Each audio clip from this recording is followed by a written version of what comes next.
Hello everyone, this is Pragati Keshari. I am CS professional student. तो अब मैंने GST को स्टार्ट किया है, तो जैसे जैसे मैं इसकी रिवीजन कंप्लीट करते जा रही हूँ, मैं इसका एक वेरी क्विक रिकैप करती हूँ ताकि क्लास डे में मुझे एक आइडिया रहे, ताकि मुझे दोबारा मैराथन्स नहीं देखने पड़े, मैं खुद की ही वीडियोस देख लूँ और मेरे लिए वो मोर देन एनफ हो। तो चैप्टर 1 से स्टार्ट करते हैं, जो कि है इंट्रोडक्शन ऑफ टैक्सेशन लॉ। ये बहुत ही बेसिक है, बहुत ही बेसिक। तो टैक्सेशन स्टार्ट होता है डायरेक्ट टैक्स और इनडायरेक्ट टैक्स। डायरेक्ट टैक्स में आते हैं income tax and international tax. Indirect tax में आते हैं जीएसटी एंड कस्टम्स। तो हमारे में तीन चीज़ें हैं, income tax, international tax, GST and custom. ये सभी हैं मेरे में ऑब्वियसली। तो इनकम टैक्स में ये पार्ट में डिवाइड किया गया है, पार्ट 1, पार्ट 2, पार्ट 3 में, और कि क्या क्या इंपॉर्टेंट है। और जीएसटी में है ये A category, B category and C categories. ना हमारे लिए दिसंबर 2022 हमारा अटैम्प्ट है, जिसमें फाइनेंस एक्ट 2021 लगेगा। नोटिफिकेशंस लगेंगे अप टू 31 मई 2022 तक। ना मीनिंग ऑफ टैक्स, टैक्स जो है एक लैटिन वर्ड टैक्सो से आया है, जो कि एक कंपलसरी चार्ज है अंडर एन एक्ट। किसी एक्ट में अगर लिखा हो वो चार्ज करना, तभी हम कोई भी टैक्स को चार्ज कर सकते हैं। The money that have to be pay to the government so that it can provide public services को प्रोवाइड करने के लिए गवर्नमेंट टैक्स से चार्ज करती है, ताकि वो हमें पब्लिक सर्विसेज प्रोवाइड करा सके। ऑब्जेक्टिव्स क्या है टैक्स के? जो रेवेन्यू राइजिंग और encouraging domestic industry, reducing income inequalities, promoting economic growth, development of backward region, ensuring price stability and so on. Now types of taxes में आता है डायरेक्ट टैक्स और इनडायरेक्ट टैक्स। डायरेक्ट टैक्स का मतलब होता है जिसमें लेवी और बर्डन सेम पर्सन में हो तो वो डायरेक्ट टैक्स है, और लेवी और बर्डन अगर डिफरेंट पर्सन पे हो तो वो एक इनडायरेक्ट टैक्स है। Now the second one which is income. Example है इनकम टैक्स, गिफ्ट टैक्स। ये डायरेक्ट टैक्स के एग्जाम्पल है income tax, gift tax, corporate tax and municipal tax. जिसमें लेवी और बर्डन सेम पर्सन पे आता है वो डायरेक्ट टैक्स होता है। इनडायरेक्ट टैक्स में आता है GST and custom. Nature of tax है, डायरेक्ट टैक्स का नेचर है प्रोग्रेसिव नेचर, मीन्स जैसे जैसे इनकम बढ़ेगी वैसे वैसे हमें टैक्सेस बढ़ते ही जाएंगे। They are link with paying capacity. Rich person will pay more tax in comparison to poor people. और इनडायरेक्ट टैक्स का नेचर होता है regressive nature, means fix nature. ये चाहे अमीर हो चाहे गरीब, सबके लिए एक समान टैक्स लगता है। Now the concept of previous year and assessment year direct tax में होते हैं, previous year income year and assessment year होता है। और जीएसटी में ऐसा कोई, मीन्स इनडायरेक्ट टैक्स में ऐसा कोई, टैक्स में प्रीवियस और असेसमेंट ईयर का ऐसा कोई कॉन्सेप्ट नहीं होता है। Distribution of payment of revenue, direct tax central government को जाती है, और इनडायरेक्ट टैक्स जो होती है जो सेंट्रल गवर्नमेंट और स्टेट गवर्नमेंट में, इसमें हम जीएसटी की बात करें तो सेंट्रल और स्टेट गवर्नमेंट में एज अ केस में भी वो रहती है। फिर डायरेक्ट टैक्स को देता है CBDT, central board of direct taxation, and CBIC होता है for indirect tax, central board for indirect tax and custom. Direct tax लगता है इनकम। डायरेक्ट टैक्स में हम स्पेसिफिकली यहाँ इनकम टैक्स और जीएसटी की बात कर रहे हैं, तो इनकम टैक्स इनकम के राइज होने पर लगता है, और जीएसटी लगता है सप्लाई ऑफ जीएसटी और import of export of goods, import and export of goods only. Now tax कब लगता है? इनकम के राइज होने पर। तो जीएसटी कब लगता है? गुड्स और सर्विसेज पे। कस्टम लगता है सिर्फ गुड्स पर। क्या होने पर? इनकम के राइज होने पर, गुड्स और सर्विसेज सप्लाई होने पर। इंपोर्ट और कस्टम लगता है इंपोर्ट और export only on goods. Import होता है बाहर से सामान इंडिया में आना, और एक्सपोर्ट होता है इंडिया से बाहर सामान जाना। नाउ सब basic concepts. Meaning of income tax, GST and custom. Income tax is a tax that is government imposed on total income generated by a person within their jurisdiction. And GST under Article 366(12)(a), GST is a tax which is levied on supply of goods or services or both except alcoholic liquor for human consumption. Means GST goods और services की supply पर लगता है, goods और services और both, लेकिन इसको छोड़कर alcoholic liquor for human consumption जिसमें GST अभी नहीं है और कभी नहीं है, कॉन्स्टिट्यूशन से ही बाहर है हमारे। और पेट्रोल पर GST का अभी नहीं है, पर GST काउंसिल की रिकमेंडेशन के बाद लग सकती है ना। ओरिजिन ऑफ द लॉ में बहुत सारी चीज़ आती हैं, acts, rules, notification, circular, explanation and case laws. ना फॉर्मेशन ऑफ एक्ट, एक एक्ट कैसे बनता है? तो फॉर्मेशन हमें बताता है what to do and what not to do. ये हमारे प्रोविजंस हैं, जिसमें बताता है कि बिल, पहले मनी बिल जो होती है वो लोकसभा में पास होती है, फिर राज्यसभा में, फिर प्रेसिडेंट के एसेंट होने के बाद वो एक एक्ट बन जाती है। और ऑर्डिनरी बिल जो होती है वो कैन बी पास बिफोर और आइदर द हाउस फर्स्ट। फिर आता है इनकम टैक्स 161 का है। Provision of income tax contain होती है 298 sections and 14 schedules. Amendment of income tax by finance act. Income tax में अमेंडमेंट्स आते हैं फाइनेंस एक्ट के द्वारा। अगर इनकम टैक्स में अमेंडमेंट लानी है तो फाइनेंस एक्ट में अमेंडमेंट आती है, एंड देन उसके बाद इनकम टैक्स में जाती है। मतलब अगर हमें इनकम टैक्स में कोई अमेंडमेंट लानी है तो पहले हमें फाइनेंस एक्ट लाना पड़ता है, फिर फाइनेंस एक्ट के बाद वो हम इनकम टैक्स में अमेंडमेंट ले आते हैं। रूल्स बताती है अब हाउ टू कैसे करना है, सपोर्ट दी एक्ट, जो कि हमें प्रोसीजर बताता है। ये हमें प्रोविजन और ये रूल्स हमें प्रोसीजर्स बताते हैं। इनकम टैक्स रूल्स जो सपोर्ट करते हैं सिस्टम को, administration with CBDT. Rules can not override the act. Section 295 of income tax give empowerment to frame the rules. Income tax section 295 power देता है कि रूल्स को फ्रेम किया जा सकता है। क्रक्स क्या है? एक्ट में बताता है what to do and what not to do, rules अगर बताता है how to do. Act provisions and rules हमारे प्रोसीजर्स हैं। Non notifications and circulars. Notification issued किए जाते हैं सेंट्रल गवर्नमेंट और सीबीडीटी। ये चेंजेस लाते हैं मिड ऑफ द ईयर में, अगर मेरे को चेंजेस लाना होता है तो नोटिफिकेशंस के थ्रू लाते हैं। ऐड और remove the provisions of the act. Binding होते हैं डिपार्टमेंट और एसएससी दोनों पर। ना सर्कुलर्स सीबीडीटी इशू करती है एंड क्लैरिफाई करती है doubts regarding the various provisions. ये डाउट्स क्लियर करती है circulars. Binding on AO not on SSC and court. इससे असेसिंग ऑफिसर के ऊपर क्या कहते हैं बाइंडिंग होती है, लेकिन एसएससी और कोर्ट के ऊपर नहीं होती है। नॉट ओवरराइड द एक्ट, ये एक्ट को ओवरराइड नहीं करती है। Now the case laws, high court and supreme court judgement. Supreme court and high court can give judgement only on the question of law. Question of law पे ही supreme court high court की judgement रहती है। Supreme court is the apex court of the country. Decision of supreme court is law of land. Decision of high court will apply in respective state with in its jurisdiction.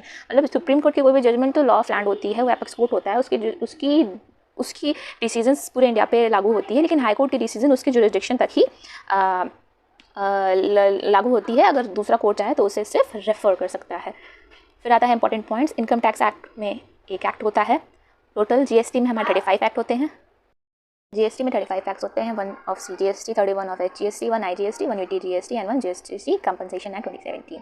Custom में 2 act होते हैं, custom act 1962 and custom tariff act 1975। Custom act में provision होते हैं, tariff act में rates होते हैं। Now provision contain in this act, provision contain in this act, provision contain in this act. और कस्टम एक्ट में क्या होता है, प्रोविजंस होते हैं कस्टम एक्ट पे और रेट्स जो होते हैं उसके टैरिफ एक्ट में होते हैं। ये whole of India J N K, custom act भी whole of India all India J N K में, लेकिन जीएसटी जो है वो 7 सितंबर 2017 से 7 सितंबर कह रहे हैं 7 जुलाई 2017 से इंडिया में इंक्लूड हुआ है, और फ्रॉम 8 जुलाई 2017 से whole of India including J and K भी हो गया है। लेवल ऑफ टैक्सेस है सेंट्रल लेवल है, GST income tax central level है, जीएसटी सेंट्रल और स्टेट लेवल है, और कस्टम जो है सेंट्रल लेवल है। Total 1 act, total 35 act and total 2 acts. Not the constitution of India. Architect है इसके भीमा अम्बेडकर, इफेक्टिव डेट है इसकी 26 जनवरी 1915। लॉन्गेस्ट कंडीशन है 448 इसके आर्टिकल्स हैं, अर्ली 395 थे, वो रिलेवेंट नहीं है। 448 आर्टिकल्स है, 12 शेड्यूल्स है, तो हमारे लिए रिलेवेंट क्या है, हमारे लिए 18 आर्टिकल्स और 1 शेड्यूल क्या कहते हैं हमारे लिए।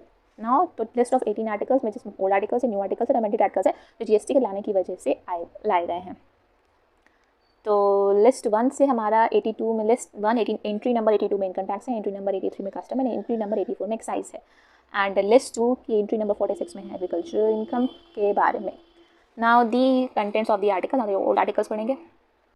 आर्टिकल 245 बताता है कि एक्सटेंट है, पावर कहाँ तक है हमें जीएसटी लगाने की। 246 बताता है कि सब्जेक्ट मैटर क्या है, किस मुद्दे पर हमें क्या कहते हैं जीएसटी लगाना है, मतलब सॉरी जीएसटी की बात कहाँ से आ रही है, यहाँ बता रहा है कि एक्सटेंट कहाँ है। 245 बताता है कि कहाँ तक हमारे पास पावर है किसी लॉ को लगाने की। 26 बताता है कि इस मुद्दे पे हमें क्या करना है। 240 बताता है वो रेसिडुअरी आर्टिकल है कि अगर कोई भी मैटर पे कहीं कवर नहीं हो रही है देन पार्लियामेंट लॉ बनाएगी। लिस्ट नंबर 1 एंट्री नंबर 97 से। Now article 254 who will prevail. अगर पार्लियामेंट और स्टेट असेंबली के बीच में कोई भी कॉन्फ्लिक्ट होता है तो उसमें पार्लियामेंट प्रिवेल करेगी।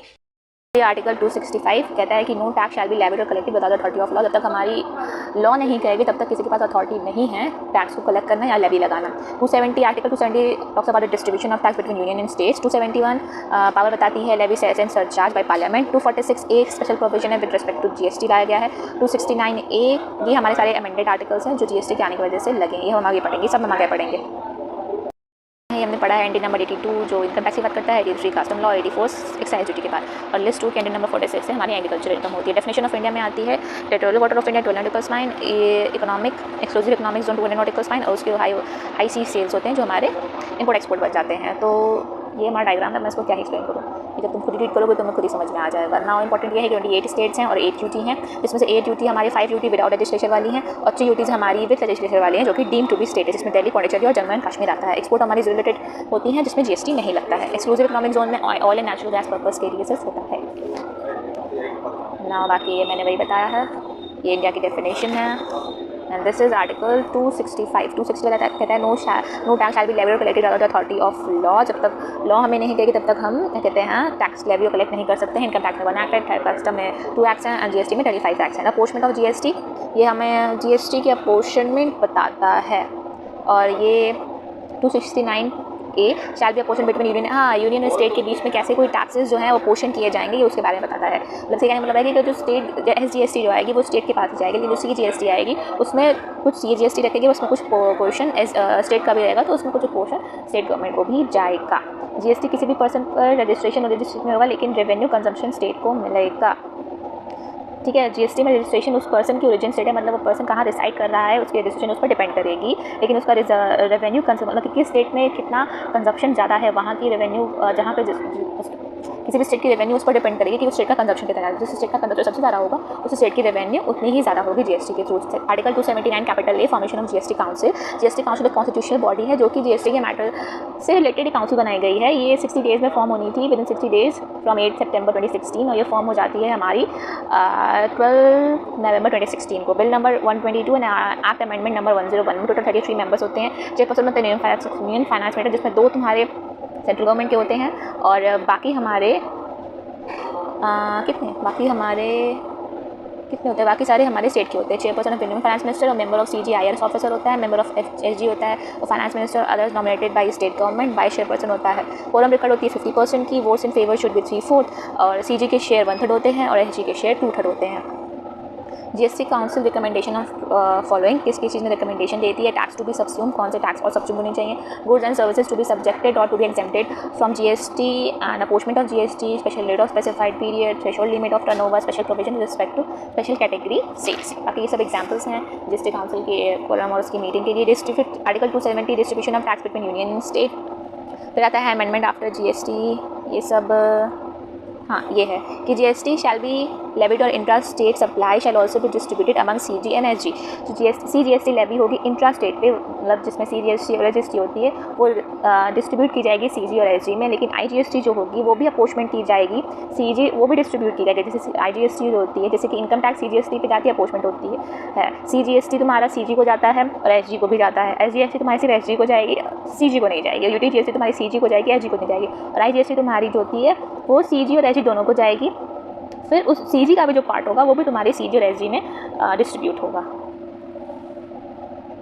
ठीक, जो आर्टिकल 269 कैपिटल A था वो IGST के अपोर्चमेंट की बात करता है कि IGST का जो CG वाला पार्ट होगा वो CG और SG दोनों में डिस्ट्रीब्यूट हो जाएगी। Article 271 power to levy cess और सरचार्ज, जैसे कि इनकम टैक्स में होता है health and education cess, financial 2018 में 4% था डायरेक्ट टैक्स और GST compensation cess and GST compensation act के थ्रू लगाया गया था 3% टू 20% वैल्यू ऑफ सप्लाई पे इनडायरेक्ट टैक्स होता है। बाकी 249 ये सब एक रीड आउट है कि रीड जस्ट बाकी एक एडमिनिस्ट्रेटिव मैकेनिज्म है, इसको भी एक रीड आउट करना है। नाउ इंट्रोडक्शन टू GST, फिर problem and limitations of old system, picture of GST law, multiple taxes थे, मल्टीपल टैक्सेबल इवेंट थे और यही सब है, बैकग्राउंड है।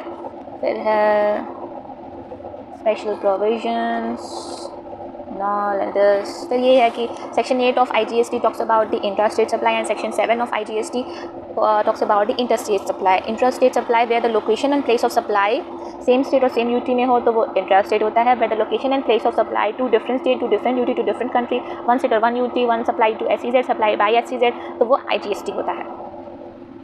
So this is all about zero rate supply section 16 of IGST and zero rate supply SEZ to SEZ हम करेंगे तो zero rate supply करेंगे, एक्सपोर्ट करेंगे तो वो zero rate supply होगी जिसमें GST नहीं होता है। Import the goods higher taxes, export the goods not the taxes. बाकी एक एग्जाम्पल है एंड ये कुछ टैक्स जो सब्स्यूम्ड हुए हैं GST में और that's it. Now the introduction to GST, now the chapter 4, which is GST first levied by France in 1954. Last country to adopt GST is Malaysia. GST is a destination of consumption-based tax. India has the highest GST rate in the world. This is 28%. Next highest rate, मतलब उसके पहले highest rate originated 27%. GST is technically paid by suppliers, but is actually funded by customers. Indian GST has 4 general rates: 5%, 12%, 18, 28, and 3% for gold, 2 and 5.5%, 0.25% for rough and diamonds. फिर GST model एक Canadian model है, dual GST model use करता है GST and SGST। GST model is opted by Canada. Currently Brazil and Canada also follow dual GST model. Validated tax है जिसमें GSTN रहता है, goods and services tax network to cater IT needs of GST। Goods and service tax network एक GST portal है जहाँ पे CG और SG hold कर रहे होते हैं 24.5% और बाकी रिमेनिंग 50% एक non government institution like LIC, HDFC ये सब लोग ओन कर रहे होते हैं। फिर GSTIN का होता है goods and services tax identification number जो रजिस्ट्रेशन के बाद आपको मिलता है। फिर एक टैक्सेशन प्रिंसिपल है, ये एक रीड आउट है। बाकी ये हमारा है कि ITC की पेमेंट और क्रेडिट वाला है, ये आपको एक एग्जांपल देखना पड़ेगा। फिर चेक पॉइंट आता है, यहाँ से हमारा मेन GST स्टार्ट होता है फाइनली। तो चेक पॉइंट्स हमें बताते हैं कि पहले तो हमें देखना है कि वो गुड है या सर्विसेज है या बोथ है, फिर हमें देखना है कि वो सप्लाई है कि नहीं, फिर देखना है कि वो टैक्सेबल टेरिटरी मतलब इंडिया में है कि नहीं, फिर वो टैक्सेबल पर्सन है कि नहीं, फिर वो एग्जेम्पशन में तो कवर नहीं हो रहा है। अगर वो सभी नहीं एग्जेम्पशन कवर नहीं हो रहा है तो उस पर GST लेविड होगा, कलेक्टेड होगा, फिर उसकी हम वैल्यू निकालेंगे, रेट निकालेंगे, फिर देखेंगे कि कौन लायबल है, सप्लायर है तो फॉरवर्ड चार्ज, रेसिपिएंट है तो रिवर्स चार्ज, और अगर कोई दोनों में से कोई नहीं है तो वो उसमें ECO आएगा मतलब थर्ड पार्टी। फिर उसके बाद देखेंगे फिर टाइम ऑफ सप्लाई क्या है, फिर ये AMR4 ITC मतलब audit, invoice, manner of payment, return, record, registration, refund, ITC, फिर असेसमेंट एंड इंस्पेक्शन करेंगे, फिर appeal and advance ruling, insurance, penalty, ये सब देखेंगे। तो चेक पॉइंट नंबर 1 में पहला देखेंगे गुड्स का मतलब क्या होता है। Goods means any kind of movable property. Movable property मतलब move as such. Goods means any kind of movable property which means move as such. Exclude करता है मनी एंड सिक्योरिटीज को, लेकिन इंक्लूड करता है actionable claims, growing crops and grass. Actionable claims में क्या आता है, जैसे कि unsecured debt, betting, gambling, lottery, insurance claim, ये सब इंक्लूडेड रहते हैं।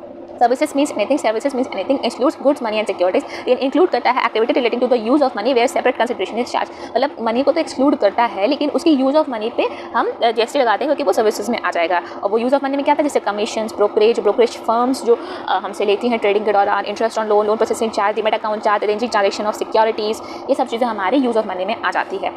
फिर आता है money. Money means legal tender money, foreign currency, cheque, draft, but does not include, which means money की डेफिनेशन में एक्सक्लूडेड है any currency that is held for its numismatic value. Numismatic value जो old coins है जिसकी fair market value जिसकी fair value और market value दोनों unequal हो, या तो कम ज़्यादा हो या तो ज़्यादा कम हो, ऐसा, तो वो मनी में एक्सक्लूडेड है। बाकी सब Indian legal tender, foreign currency, cheque, draft, promissory note, bill of collection, ये सब मनी में आता है। Securities normally meaning share, debenture, bond, mutual funds etcetera. Activities relating to use of money में डिपॉजिटेड ये, और ट्रांजेक्शन ओनली मनी है। फिर ये तुम्हारे कुछ एग्जाम्पल्स हैं। Now the charging section. Now talks about the charging section of GST, section 9 of CGST, section 5 of IGST, and section 7 of UTGST. SGST हमारे सिलेबस में है और वो भी सकता है कुछ SGST 35 एक्ट है भाई साहब। नाउ दी चार्जिंग सेक्शन हमें बताता है कि GST लगेगा कब लगेगा। तो सेक्शन 9 है, डिवाइड है section 9(1), section 9(2), section 9(3) and 4 and section 9(5). तो सेक्शन 9(1) कहता है activity must be supply of goods and services of both. तो मतलब एक्टिविटी सप्लाई तब बनेगा जो सप्लाई होगी गुड सर्विसेज या बोथ की। तो गुड और सर्विसेज डज नॉट इंक्लूड। अब गुड और सर्विसेज में क्या नहीं आते हैं, मनी, सिक्योरिटीज, इलेक्ट्रिसिटी, ये 5 चीज़ें नहीं आती जिसको नेगेटिव गुड्स बोलते हैं।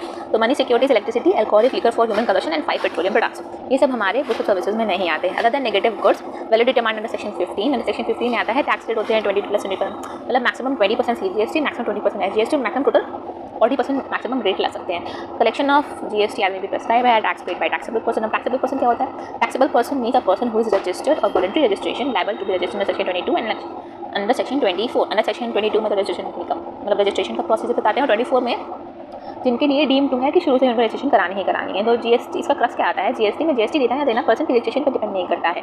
मतलब कि तू रजिस्ट्रेशन करा या ना करा ये तुम्हारी वॉलंटरी इच्छा है। तो GST देना है कि नहीं देना वो हमारे रजिस्ट्रेशन पर डिपेंड करता है, और बाकी कोई ऐसी लिमिट नहीं है कि इस लिमिट के बाद अगर हमारा टर्नओवर हुआ तब GST देना, ऐसा कुछ नहीं है। GST में रजिस्ट्रेशन की थ्रेशोल्ड लिमिट है, बट GST ना देने की कोई भी थ्रेशोल्ड लिमिट नहीं है।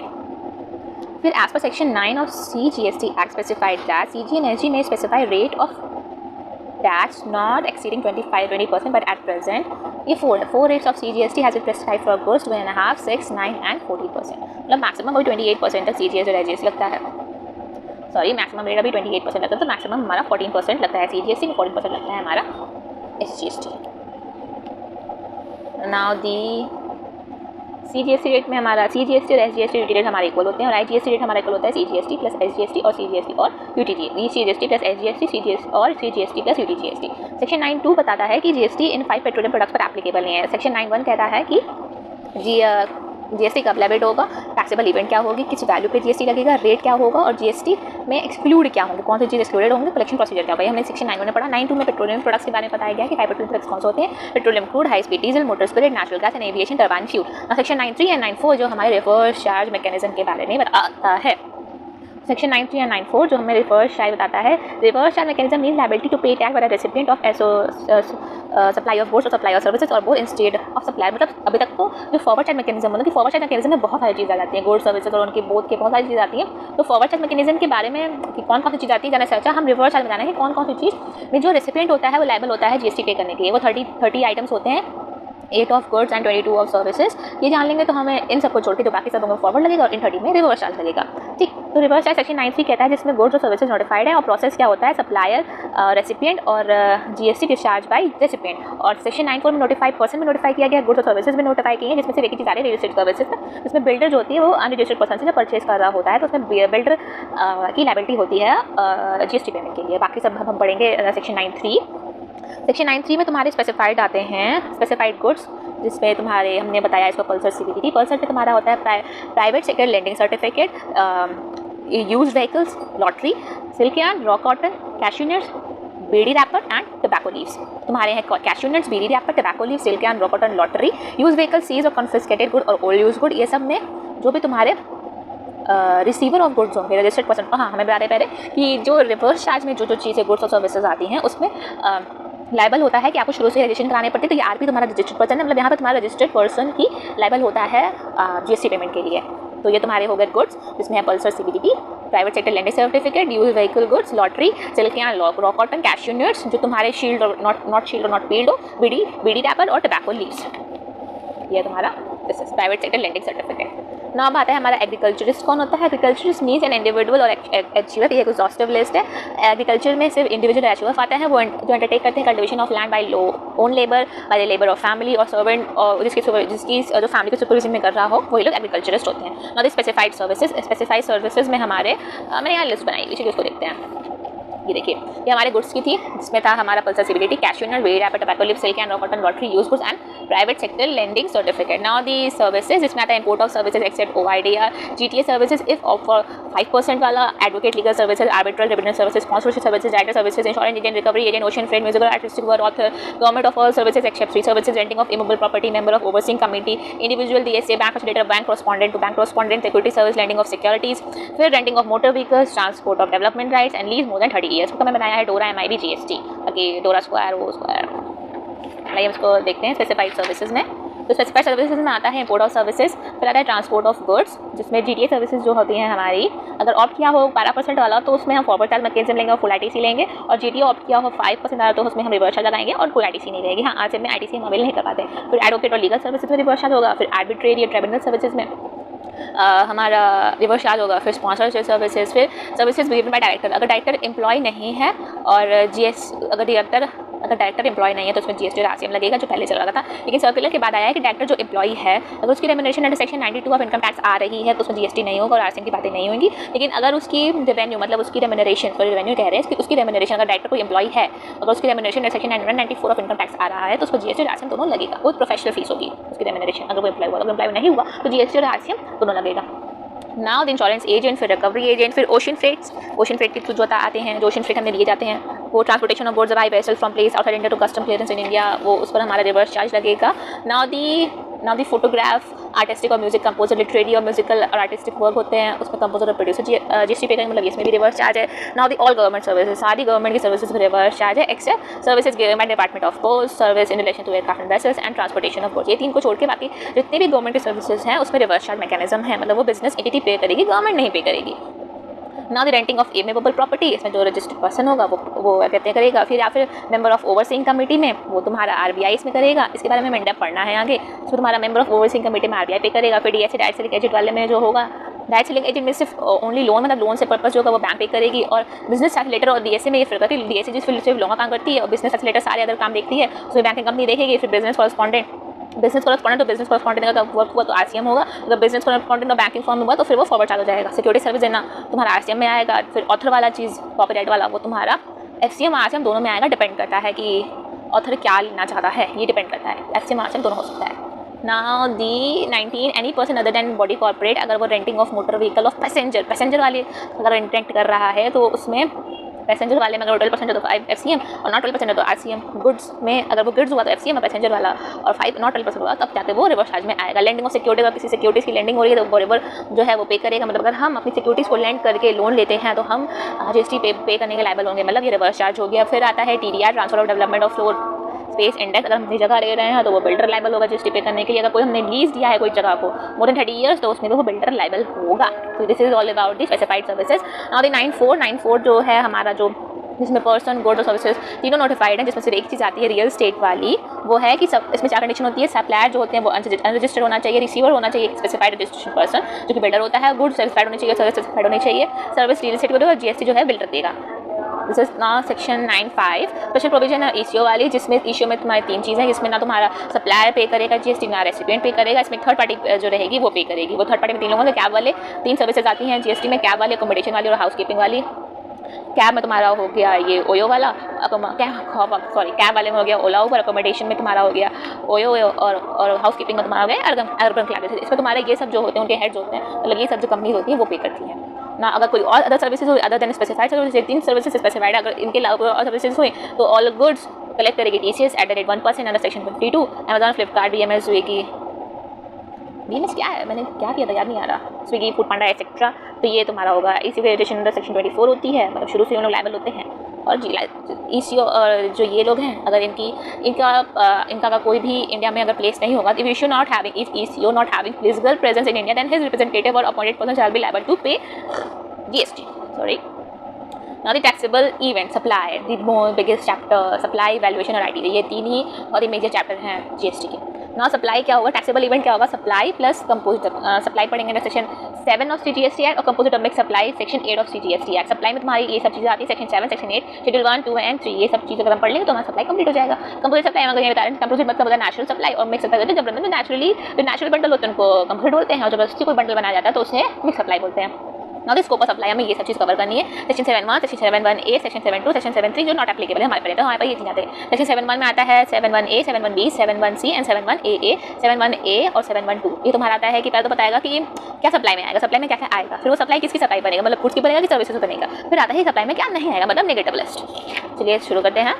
तो सेक्शन 7(1)(a) इंक्लूसिव डेफिनेशन है, इसमें लिखा है all forms of supply of goods and services of both such as sale, transfer, disposal, barter exchange, licence, lease, rental, made और agree to be made for consideration by a person in the course of business और the course of business और furtherance of business, FOB। Self supplies भी cover होती है supply में, ये हम आगे पढ़ेंगे सेक्शन 1(a) में। तो 2 मेन कंडीशन हुई 7(1)(a) की विद कंसिडरेशन और फर्दरेंस ऑफ बिजनेस हो, अगर ये दोनों चीज़ हो तो वो सप्लाई में हो जाती है 7(1)(a) के अंदर। अगर कंसिडरेशन ना हो तो देन वो सप्लाई 7(1)(a) में नहीं बनेगी, लेकिन वो 7(1)(c) में बन सकती है। अगर वो फर्दरेंस ऑफ बिजनेस में ना हो तो वो सप्लाई 7(1)(a) में नहीं बनेगी, लेकिन 7(1)(b) और 7(1)(c) में बन सकती है।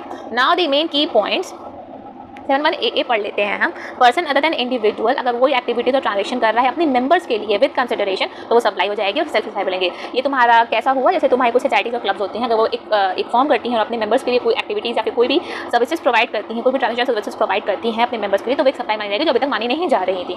नाउ द कंसिडरेशन क्या होता है कि हमने बोला ना कि वो एक कंसिडरेशन हो और फर्दरेंस ऑफ बिजनेस के लिए, मतलब कंसिडरेशन दी गई हो और फर्दरेंस ऑफ बिजनेस के लिए वो काम किया गया हो, तो सप्लाई में काउंट होगी ना। अब कंसिडरेशन क्या होता है, consideration include something in return, any payment whether money और नॉन मनी, एनी एक्ट और negative act except any subsidy given by CG और AG। मतलब गवर्नमेंट की कोई भी मनी या नॉन मनी देना या फिर कोई एक्ट करना, कुछ कोई एक्ट नहीं करना, कंसिडरेशन में आ जाएगा। ना सिक्योरिटी डिपॉजिट, अगर वो एडजस्टेबल है तो कंसिडरेशन बनेगी, अगर वो एडजस्टेबल नहीं है तो कंसिडरेशन नहीं बनेगी। सीधी सी बात। फीचर ऑफ कंसिडरेशन क्या है कि वो एग्जिस्ट होना चाहिए, सर्टेन होना चाहिए at the time of providing activity. जब हम एक्टिविटी प्रोवाइड कर रहे हो तो कंसिडरेशन हमारी एग्जिस्ट हो और सर्टेन हो, वो पता होनी चाहिए कि वो क्या है, तभी वो कंसिडरेशन कराएगी, अदरवाइज वो कंसिडरेशन नहीं कराएगी। क्लास 7 में क्या निकल के आता है कि सप्लायर पॉइंट ऑफ व्यू में देखें तो हमें FOB देखना पड़ेगा, सप्लायर के पॉइंट ऑफ व्यू देखना पड़ेगा कि FOB फर्दरनेस ऑफ बिजनेस उसका है कि नहीं है, हम सप्लायर पॉइंट ऑफ व्यू से देखेंगे। ठीक, तो 7(1) के कैसे देखें तो अगर बेस कंसिडरेशन है इन the course of furtherance of business है तो सप्लाई है अंडर सेक्शन 7(1)(a। फिर आता है अगर वो course of furtherance of business में नहीं है तो वो कवर्ड होगा 7(1)(b) में, नॉट इन 7(1)(a। और फिर आता है विदाउट कंसिडरेशन, तो वो और in the course of furtherance of business है, तो ये आगे पढ़ेंगे। मतलब 7(1)(a) में बस ये कि विद कंसिडरेशन हो और in the course of furtherance of business में हो। फिर आता है कि activities without consideration, whether can be treated supply, yes can be treated supply under section 7(1)(c। Activities for consideration whether always be treated supply, no it must be in course of furtherance of business, मतलब consideration और furtherance of business हो। 7(1)(b) बताता है sensible point of view देखेंगे। 7(b) हमारे import of service की बात करता है, यहाँ 7(1)(b) और शेड्यूल 1 और 7(1)(c) के पैरा 4 को हम देखेंगे, 7(1)(c) के शेड्यूल 1 के पैरा 4 को, ये दोनों में इम्पोर्ट ऑफ सर्विसेज के बारे में बात होती है। तो 7(1)(b) जो है हमारा वो इम्पोर्ट ऑफ सर्विसेज से बात करता है, by any person from any person for consideration whether और not in the furtherance of business. मतलब 7(1)(b) जो होता है वो इम्पोर्ट ऑफ सर्विसेज के बारे में बात करता है कि वो कंसिडरेशन में की गई हो और वेदर और not in the course of business, course furtherance of FOB में हो चाहे ना हो, कंसिडरेशन हो और इम्पोर्ट ऑफ सर्विसेज हो, तो वो 7(1)(b) में आ जाता है। फिर आता है ये 7(1)(b) इसका क्रक्स, और 7(1)(c) कहता है कि इम्पोर्ट ऑफ सर्विसेज हो बाय एनी पर्सन हो, बाय रिलेटेड पार्टी और other establishment of outside India without consideration in the course of furtherance of business, तो वो 7(1)(c) के पैरा 4 में आ जाता है। देखो 7(1)(a) कहता है कि कंसिडरेशन हो और FOB हो, 7(1)(b) कहता है कंसिडरेशन हो, FOB हो चाहे ना हो और इम्पोर्ट ऑफ सर्विसेज हो, 7(1)(c) कहता है कंसिडरेशन ना हो। ये चीज़ होती है, मतलब 7(1)(c) जो होते हैं वो फ्री वाले प्रोडक्ट्स की बात करता है, जो फ्री में हो रहे हो, कंसिडरेशन ही ना हो इन the course of furtherance of business, import of services और रिलेटेड पार्टी से या फिर अदर एस्टैब्लिशमेंट आउटसाइड इंडिया से हो रहा हो। तो विद अब आता है हमारे इम्पोर्ट ऑफ सर्विसेज, हमारे क्योंकि दोनों चीज़ लिंक्ड है। इम्पोर्ट ऑफ सर्विस के बारे में, इम्पोर्ट ऑफ सर्विस में हमारा 2 चला गया, विद कंसिडरेशन हो इन the course of furtherance of business, तो 7(1)(b) में आएगा। विद कंसिडरेशन हो इन the course of furtherance of business में ना हो, मतलब विद कंसिडरेशन FOB में हो तो 7(1)(b, विद कंसिडरेशन FOB में ना हो तो भी 7(1)(b, लेकिन विदाउट कंसिडरेशन हो इन द FOB तो और वो हो रिलेटेड पार्टी और अदर एस्टैब्लिशमेंट, ये तो 7(1)(c) में आता है। विदाउट कंसिडरेशन और नॉट इन द FOB तो वो कवर्ड ही नहीं है, वो सप्लाई ही नहीं है। ठीक, फिर आता है 7(1)(b) CGST और RCM लगेगा इसमें, रिवर्स चार्ज मैकेनिज्म। और जो हमने पढ़ा अभी, और नॉट इन द एफओबी वो CGST है, उसमें वो एग्जेम्प्ट है। जिसमें जो एफओबी में नहीं है और विद कंसिडरेशन में हुआ हो तो वो एग्जेम्प्ट है, एक्सेप्ट OITAR सर्विसेज। ठीक है। Trucks of import of services क्या है? For consideration check 71B, for without consideration check 71C para 4। ना आता है 71C के बारे में, जो कि फ्री की सर्विस आता है। एक्टिविटीज और transaction to be treated as supply even if made without consideration. इसमें हमें रेफर करना पड़ेगा शेड्यूल 1 पैरा, टोटल 4 पैरा है, 71C प्लस शेड्यूल 1। पैरा 1 कहता है permanent transfer of business assets when ITC has been availed. Para 1 में 4 चीजें हैं। Permanent transfer of business asset हो, ITC अवेल कर दी गई हो, अगर कंसिडरेशन मैंने नहीं दिया हो। इसी में है AC गिफ्ट करने वाला एग्जांपल, डोनेशन एंड चैरिटी, मतलब वही AC वाला एग्जांपल था कि सर ने अपनी ITC के ऊपर कई सारे ACs दे दिए हो, किसी को गिफ्ट कर दिए हो, तो ITC मैंने ले ली है और वो बिजनेस एसेट का मैंने परमानेंट ट्रांसफर कर दिया, तो वो सप्लाई मानी जाएगी। तो वही फ्री वाले काम भी सप्लाई माने जाएंगे। तो पैरा 2 में आता है सप्लाई ऑफ गुड्स और सर्विसेज और both between related party and between deemed distinct person in the course of furtherance of business, ये सप्लाई मानी जाएगी। डीम्ड डिस्टिंक्ट मतलब हेड ऑफिस और ब्रांच के बीच अगर हमने कोई गुड्स और सर्विसेज का सप्लाई किया हो रिलेटेड पार्टी और डीम्ड डिस्टिंक्ट पर्सन में, तो वो और फर्दरेंस ऑफ बिजनेस में हो तो वो सप्लाई मानी जाएगी। फिर आता है स्पेशल पॉइंट इसमें पैरा 2 में, अगर एम्प्लॉयर एम्प्लॉय के बीच में अगर कोई सप्लाई हुई हो तो 50,000 तक एग्जेम्प्ट होती है। रिलेटेड पर्सन में एम्प्लॉयर एम्प्लॉय में 50,000 के ऊपर लिमिट होती है, एग्जाम्प्ट होती है, और अदर्स में कोई लिमिट ऐसी नहीं होती है। पैरा 3 में आता है प्रिंसिपल टू एजेंट और एजेंट टू प्रिंसिपल, अगर कोई सप्लाई हो रही हो विदाउट कंसिडरेशन तब भी वो सप्लाई में आ जाएगी। ठीक। हाँ। पैरा 4 आता है वो जो हमने पढ़ा, import of services by a person from a related person और any person from his own establishment other India in the course of furtherance of business is deemed to be a supply. ना अब हम supply का chart का summary पढ़ेंगे, जो है कि जो ये है 71A और 71B तुम्हारी विद कंस्टिट्यूशन होती है और 71C तुम्हारी विदाउट कंस्टिट्यूशन होती है। 71A में तुम्हारे सारे गुड्स एंड सर्विसेज आते हैं, विद कंस्टिट्यूशन आते हैं, and the course of furtherance of business तो तुम्हारे सप्लाई बन जाती है। 71B में आता है import of services with constitution by any person from any person whether और not in the course of furtherance of business. 71C में आता है पैरा 1 में आता है permanent transfer of business asset ITC availed without consideration. Para 2 में आता है supply of goods and services between related party and deemed distinct person in the furtherance of business. Para 3 में आता है principal to agent principal. Para 4 में आता है import of services free of cost में दी गई हो by any authorized person from related party to other establishment outside India in the course of further business। अभी तक सप्लाई में क्या आएगा, ये सब सप्लाई में आ जाएगा। ठीक। फिर क्लक्स ऑफ 71 आता है, ये सब तो नॉर्मल है। हाँ, अब ये तो हमें पता लग गया कि सप्लाई में क्या क्या आएगा। अब हमें जानना है कि सप्लाई वो है वो किसकी सप्लाई बनेगी। जरूरी नहीं कि वो गुड्स तो गुड्स सप्लाई बनेगी, कुछ सर्विस तो सर्विस की सप्लाई बनेगी, ऐसा जरूरी नहीं है। हमें देखना पड़ेगा कि वो क्या किसकी सप्लाई बनेगा, गुड्स की बनेगा सर्विस की बनेगा। ऐसा क्यों में देखना है, क्योंकि डिफरेंट GST रेट्स हैं गुड्स और सर्विसेज के लिए। गुड्स और सर्विसेज के लिए अलग अलग कोड्स होते हैं, डिफरेंट वैल्यूएशन रूल्स हैं, ITC रूल्स हैं, टाइम ऑफ सप्लाई गुड्स और सर्विसेज के लिए अलग अलग होती है। तो अब हमें देखना है सेक्शन 71 कैपिटल A में कि अब उसकी क्लासिफिकेशन क्या होगी। सेक्शन 71 कैपिटल A में activity of transaction constitute a supply in according with the provision of section 1 they shall be treated either as goods और सर्विसेज रेफर्ड इन शेड्यूल 2। ना वो शेड्यूल देखेंगे कि वो गुड्स की सर्विसेज है, activities of transaction to be treated as supply of goods और services. ना हमें देखना टोटल 6 पैरा, एंट्री 17 है, 4 हमारी गुड्स की है और 13 हमारी सर्विसेज की है। तो जो 17 में नहीं आएगी वो हमें 8 में देखना पड़ेगा, सेक्शन 8 और 7(3) में। Summary diagram of section 71A para 1 में आता है transfer of title of goods, जिसमें इमीडिएट ट्रांसफर हो तो गुड्स हो जाएगा, फ्यूचर ट्रांसफर हो तब भी गुड्स हो जाएगा। राइट टू यूज़ मतलब पोजीशन दे रहे हैं, टाइटल नहीं दे रहे हैं, ना ही कंट्रोल दे रहे हैं, सिर्फ राइट कर रहे हैं, गुड्स में दे रहे हैं, तो हमारा सर्विसेज का होगा। और हम जब राइट टू यूज़ का ट्रांसफर कर रहे हैं, मतलब पोजीशन कंट्रोल दे रहे हैं, तब वो हमारी सर्विसेज में आ जाएगा। इसमें नोट्स वाला एग्जाम्पल कि मतलब पोजीशन दे रहे हैं, कंट्रोल दे रहे हैं, टाइटल नहीं दे रहे हैं, इतना पोजीशन दे रहे हैं, सिर्फ पोजीशन दे रहे हैं, टाइटल नहीं दे रहे हैं, कंट्रोल दे रहे हैं, तो वो सर्विसेज में आ जाएगा। ना पैरा 2 आता है कि लैंड और बिल्डिंग की रेंटिंग देंगे और अदर रिमूवेबल प्रॉपर्टी की रेंटिंग देंगे तो वो सर्विसेज में आ जाएगा।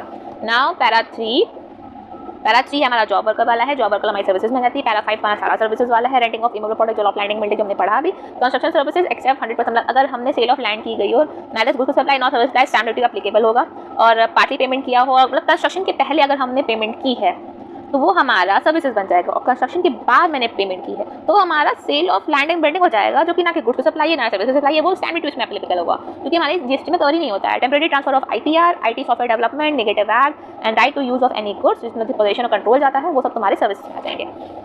ना पैरा 6 तुम्हारे में कंपोजिट सप्लाई होती है, जो तुम्हारे रेस्टोरेंट मतलब पैरा 6 में कंपोजिट सप्लाई आ जाती है, जिसमें रेस्टोरेंट और वर्क कॉन्ट्रैक्ट वाले होंगे, work contract of immovable property, तो वो सप्लाई और सर्विसेज होंगे, बाकी सब तुम्हारे सेक्शन 8 पे चले जाएंगे। ना कंपोजिट और मिक्स सप्लाई क्या होती है, जो हमने शुरू में पढ़ा था, कंपोजिट मतलब नेचुरल बंडल और मिक्स सप्लाई मतलब अननेचुरल बंडल। कंपोजिट सप्लाई में हमें प्रिंसिपल रेट लिखना पड़ता है और मिक्स सप्लाई में हमने हाईएस्ट रेट लिखना पड़ता है। नाउ कुछ सर्कुलर्स थे, प्रिंटिंग कंटेंट अगर ज़्यादा है, जैसे कि अगर हमने बुक्स प्रिंट कराई है तो वो सर्विस हो जाती है, प्रिंटिंग कंटेंट अगर कम है, जैसे विजिटिंग कार्ड और नैपकिन कराया तो वो गुड्स की सप्लाई हो जाती है, ज़्यादा हुआ तो सर्विस और गुड्स ज़्यादा कम। पैरा 4 होता है हमारा ट्रांसफर ऑफ बिजनेस एसेट के ट्रांसफर करते हैं अगर परमानेंट ट्रांसफर किया हमने, ट्रांसफर और disposal of business asset whether with और विदाउट कंसिडरेशन, तो सप्लाई ऑफ गुड्स हो जाता है।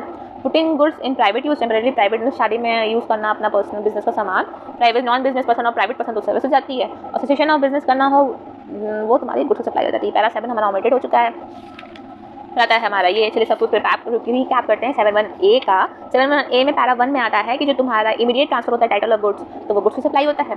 और अगर हम राइट टू यूज़ देते हैं जिसमें हम सिर्फ पोजीशन ट्रांसफर करते हैं तो वो हमारा सर्विस की सप्लाई हो जाता है। जब हम फ्यूचर डेट के लिए टाइटल ऑफ गुड्स देते हैं तो वो हमारा गुड्स की सप्लाई हो जाता है। पैरा 2 हमारा हो जाता है जब हम लैंड ऑन बिल्डिंग की क्या कहते हैं रेंटिंग देते हैं तो वो हमारा सर्विस सप्लाई होता है। पैरा 3 हमारा जॉब वर्कर होता है जो सर्विस सप्लाई होता है। पैरा 4 हमारा ट्रांसफर होता है, transfer of permanent transfer of business with और विदाउट कंसिडरेशन, वो गुड्स सप्लाई है। फिर है दूसरा हमारा कि प्राइवेट यूज़ के लिए बिजनेस एसेट देना, तो वो सर्विसेज की सप्लाई है। और फिर हमारा तीसरा सेसेशन ऑफ बिजनेस, तो वो गुड्स सप्लाई है। पैरा 5 में हमारे सारे के सारे सर्विसेज हैं। और पैरा 6 में है हमारा कंपोजिट वाला कि कंपोजिट सप्लाई दिया है for restaurant and work contract, तो सर्विसेज सप्लाई है पैरा 5 में। बाकी हमारे 6 में पूरे के पूरे सर्विसेज है। नॉन नेगेटिव शेड्यूल 3(8) पैरा जो तुम्हारा 7(1)(c) में आता है। पैरा 1 में अगर एम्प्लॉयर एम्प्लॉय को कोई सर्विस देता है इन दी रिलेशन ऑफ एम्प्लॉयमेंट, वो ना ही गुड्स है ना ही सर्विसेज की सप्लाई है, क्योंकि वो एम्प्लॉय एम्प्लॉय के रिलेशन अगर कुछ काम दे रहा है तो उसमें रेम्यूनरेशन उसको सैलरी मिलेगी इन the course and relation of employment, तो वो सप्लाई नहीं बनेगा, ना ही गुड्स सप्लाई ना ही सर्विस सप्लाई है वो। पैरा 2 में आता है सर्विस बाय एनी कोर्ट और ट्रिब्यूनल एस्टैब्लिश्ड अंडर लॉ, जिसमें डिस्ट्रिक्ट हाई कोर्ट सब आ जाएंगे। पैरा 3 में MP MLA ये सब। पैरा 4 में funeral of builder transportation of disease ये सब। पैरा 5 में sale of land and building जो GST में है नहीं, नो GST सब स्टैम्प ड्यूटी, मतलब ये सब नेगेटिव लेस है। इसमें ये हमारे ना गुड्स की सप्लाई है ना सर्विस सप्लाई है, तो इसमें GST लगती ही नहीं है। पैरा 6 में है actionable claim other than batting gambling lottery, इसमें GST की बात हो सकती है। Actionable claims other than batting gambling lottery. Para 7 है लिंक विद कस्टम है, जिसमें नॉन टैक्सेबल टेरिटरी से नॉन टैक्सेबल टेरिटरी जाना GST की बात नहीं होती है। और इसमें ये होता है कि अगर ये हमारा आउटसाइड इंडिया है 200 नॉटिकल्स माइल और फिर 12 नॉटिकल, जब तक वो होम कंजप्शन के क्लियरेंस के लिए नहीं हो रहा है, वेयर हाउसिंग में पड़ा है, लेकिन अभी तक या तो वो होम कंजप्शन के लिए होम कंजप्शन के पहले ही सेल हो गया हो या फिर वेयर हाउसिंग में रहते थे सेल हो गया, तो उसमें बेसिक कस्टम ड्यूटी नहीं लगेगी। So this is all about the chapter supply.